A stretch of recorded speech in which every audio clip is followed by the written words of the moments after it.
ಜೈಸ್ವಾಲ್ ಒಂದು ಎಡವಟ್ಟು ಮಾಡಿದ್ದಕ್ಕೆ ಇಂಡಿಯಾ ಟೋಟಲ್ ಆಗಿ 164ಕ್ಕೆ 5 ವಿಕೆಟ್ ಕಳ್ಕೊಂಡಿದೆ ಫ್ರೆಂಡ್. ಟೋಟಲ್ ಆಗಿ ಏನು ಎಡವಟ್ಟು ಆಗಿದೆ ಅನ್ನೋದು ಈ ಒಂದು ಎರಡನೇ ದಿನಸನದಲ್ಲಿ ಹೇಳ್ತಾ ಇರ್ತೀನಿ.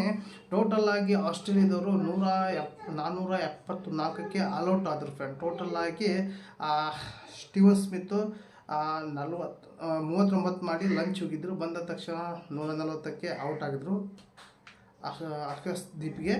ನೆಕ್ಸ್ಟ್ ಟೋಟಲ್ ಆಗಿ ಬಂದುಬಿಟ್ಟು ಜಸ್ಪ್ರೀತ್ ಬುಮ್ರಾಗೆ 4 ವಿಕೆಟ್ ತೊಗೊಂಡಿದ್ದಾರೆ. ಅವ್ರ ಜೊತೆಗೆ Akashdeep 2 wicket, Ravindra Jadeja 3 wicket, Washington Sundar 1 wicket, ಹಾಗೆ ರೆಡ್ಡಿ ಕೂಡ ವಿಕೆಟ್ ತೊಗೊಂಡಿಲ್ಲ, ಸಿರಾಜ್ ಕೂಡ ವಿಕೆಟ್ ತೊಗೊಂಡಿದೆ. ಇದಾದಮೇಲೆ ನಾನು ಅಂದ್ಕೊಂಡಿದ್ದೆ ಇಂಡಿಯಾ ಸ್ವಲ್ಪ ಬ್ಯಾಟಿಂಗ್ನಲ್ಲಿ ಪರ್ಫಾರ್ಮೆನ್ಸ್ ತೋರಿಸಲೇಬೇಕು, ಯಾಕಪ್ಪ ಅಂದ್ರೆ ಆ ಕಂಡೀಷನ್ ಇದೆ ಅಂದ್ಕೊಂಡಿದ್ದೆ. ಅಲ್ಲಿಯೂ ಕೂಡ ಇಂಡಿಯಾ ಫೇಲ್ ಆಯಿತು ಫ್ರೆಂಡ್. ಅಲ್ಲಿ ಎಡವಟ್ಟಾಯ್ತಂದರೆ ರೋಹಿತ್ ಶರ್ಮಾ 4ನೇ ಟೆಸ್ಟ್ ಶುರುವಾದಾಗ ಒಂದು ಎಡವಟ್ಟು ಮಾಡಿಕೊಂಡ್ರು. ಏನಪ್ಪ ಅಂದರೆ ಫಸ್ಟು 2-3 ಟೆಸ್ಟ್ನಲ್ಲಿ ಏನು KL ರಾಹುಲ್ ಹಾಗೆ ಜೈಸ್ವಾಲ್ ಓಪನಿಂಗ್ ಬಂದ್ರಲ್ಲ, ಅದೇ ರೀತಿ ಓಪನಿಂಗ್ ಇರಬೇಕಿತ್ತು. ಅದು ಮಿಸ್ಟೇಕ್ ಮಾಡಿ ಮಿಡಲ್ ಆರ್ಡರಲ್ಲಿ ಆಡಿರೋಂಥ ರೋಹಿತ್ ಶರ್ಮಾ ಬಂದು ಓಪನಿಂಗ್ ಮಾಡಿದ್ರು. ಓಪನಿಂಗ್ ಮಾಡಿದ ತಕ್ಷಣ ಏನದಂದರೆ ಟೋಟಲ್ಲಾಗಿ 5 ಬಾಲ್ ಆಡಿದ್ದಾರೆ ರೋಹಿತ್ ಶರ್ಮಾ. 5ರಲ್ಲಿ 3 ರನ್ ಮಾಡಿದ್ದಾರೆ ಫ್ರೆಂಡ್. 3 ಮಾಡಿ ಬೇಗ ಚಿಕ್ಕ ಮಕ್ಕಳು ಕೊಡ್ತಾರಲ್ಲ ಕ್ಯಾಚ್ ಆಗಿ, ಆ ರೀತಿ ಔಟ್ ಆಗಿಬಿಟ್ರು. ಅವ್ರು ಔಟ್ ಆಗಿ ಜೈಸ್ವಾಲ್ KL ರಾಹುಲ್ ಚೆನ್ನಾಗಿ ಪಾರ್ಟ್ನರ್ಶಿಪ್ ಬಂತು, ಪರವಾಗಿದ್ದಿಲ್ಲ. ಈ ಒಂದು ಆಟ ನನಗೆ ಒಂದು ಲೈನ್ ತಂದು ಕೊಡ್ತಿತ್ತು ಅನ್ನೋ ವರ್ಷದೊಳಗೆ KL ರಾಹುಲ್ ಬ್ಯಾಟ್ ಕಮೆನ್ಸ್ ಬಾಲಿಗೆ ಸ್ವಿಂಗ್ ಬಾಲಿಗೆ ಬೋಲ್ಡ್ ಆದರು. ಅದಾದ ತಕ್ಷಣ ಜೈಸ್ವಾಲ್ ಹಾಗೆ ವಿರಾಟ್ ಕೊಹ್ಲಿ ಕೂಡ ಬಂದರು. ಅವರು ಬಂದು 100 ಪಾರ್ಟ್ನರ್ಶಿಪ್ ಮಾಡಿದರು. ಈ ಒಂದು ಜೋಡಿ ನೋಡಿದರೆ ನಮಗೆ ಈ 200-300 ಟಾರ್ಗೆಟ್ ಇವರಿಬ್ಬರು ಮಾಡ್ತಾರೆ ಅಂದ್ಕೊಂಡಿದ್ದೆ. ಇದು ಕೂಡ ಎಡವಟ್ಟಾಗಿಬಿಡ್ತು. ಅದು ಮೇನ್ ಎಡವಟ್ಟಾಗಿದ್ದೆ.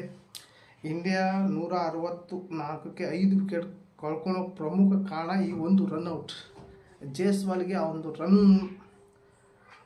ಒಂದು ಮಿಡಲ್ನಲ್ಲಿ ಒಂದು ರನ್ ಹೊಡಕ್ಕೆ ಹೋದರು. ಬಾಲ್ ಗಪ್ಪನ ಸಿಕ್ತು, ಅವ್ರು ಬೀಸಿ ಹೋದ್ರು. ಅಲ್ಲ ಜೈಸ್ವಾಲ್ ಆ ಕಡೆ ಕ್ರೀಸ್ನಲ್ಲಿದ್ದಾರೆ. ಕೊಹ್ಲಿ ಕೂಡ ಸ್ವಲ್ಪ ಬಂದು ಮತ್ತೆ ರಿಟರ್ನ್ ಹೋದರು.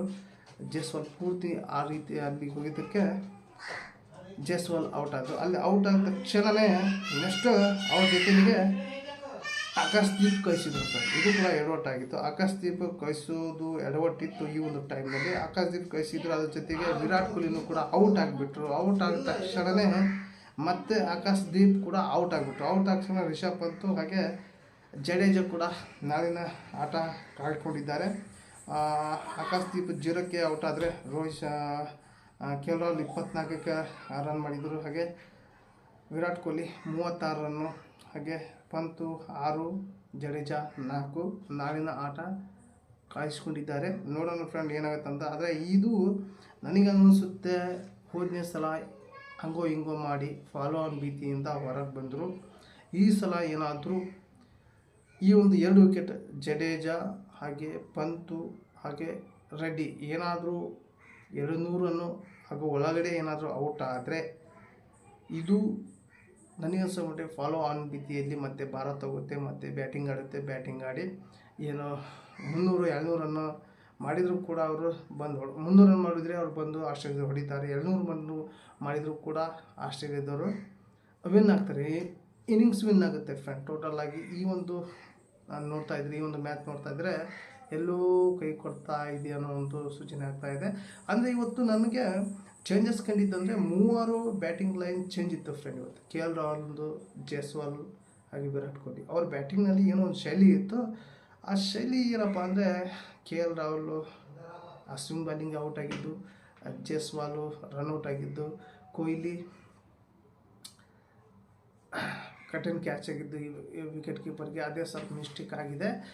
ನೋಡೋಣ ಫ್ರೆಂಡ್ ಏನಾಗುತ್ತೆ ಅನ್ನೋದು ನಾಳೆ 1ನೇ ಸೆಷನ್ಗೆ ಗೊತ್ತಾಗುತ್ತೆ. ನಮ್ಮ ಇಂಡಿಯನ್ ಹಣೆಬರ ಏನಾಗುತ್ತೆ, ಎಲ್ಲಿ ಹೋಗ್ತಾ ಇದೆ ಅನ್ನೋದು ಕೂಡ ಕಂಪ್ಲೀಟಾಗಿ 1ನೇ ಸೆಷನಲ್ಲಿ ಗೊತ್ತಾಗುತ್ತೆ.